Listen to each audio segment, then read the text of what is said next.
Judicial magistrate شرقی Karachi کی عدالت میں ملزمہ دانیہ شاہ مرحوم عامر لیاقت کی نازیبہ ویڈیوز وائرل کرنے کے کیس میں عدالت میں پیش ہو گئیں۔ عدالت نے ملزمہ پر فرد جرم عائد کرنے کی تاریخ مؤخر کر دی۔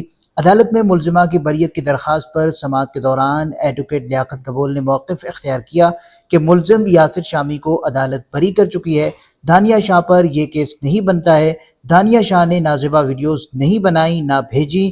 آج ایف آئی اے کے پروسیکیوٹر بھی نہیں پہنچے۔ عدالت نے سماعت 18 ستمبر تک ملتوی کر دی۔ ملزمہ کے خلاف ایف آئی اے نے مقدمہ درج کیا تھا۔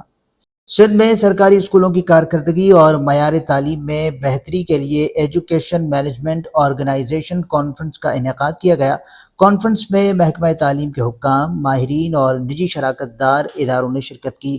اجلاس میں اساتذہ کی تربیت، طلباء کے نتائج اور سہولیات کی فراہمی پر زور دیا گیا۔ ترجمان وزیر اعلیٰ سندھ نے واضح کیا ہے کہ شاہراہ بھٹو کے بارشوں میں بہہ جانے کی خبریں بے بنیاد ہیں۔ ان کا کہنا ہے کہ زیر تعمیر کچا حصہ بارش کے پانی میں متاثر ہوا، جس پر کام جاری تھا اور وہ ٹریفک کے لیے کھلا ہی نہیں تھا۔ قیوم آباد سے قائد آباد تک کھلے سیکشن شہری استعمال کر رہے ہیں، جو بارش کے باوجود محفوظ ہیں۔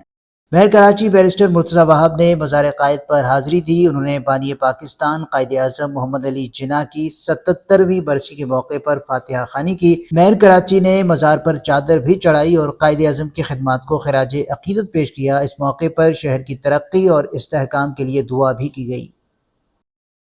بلدیہ عظمیٰ کا ریلیف کے کام کو مزید تیز کرنے کا فیصلہ۔ میئر کراچی بیرسٹر مرتضی وہاب اور جے ڈی سی چیئرمین ظفر عباس کے متاثرین کی مشترکہ مدد کے فیصلے کے بعد آج سعدی ٹاؤن میں بارش سے متاثرہ افراد میں سٹی وارڈن کے عملے کی مدد سے کھانا تقسیم کیا گیا۔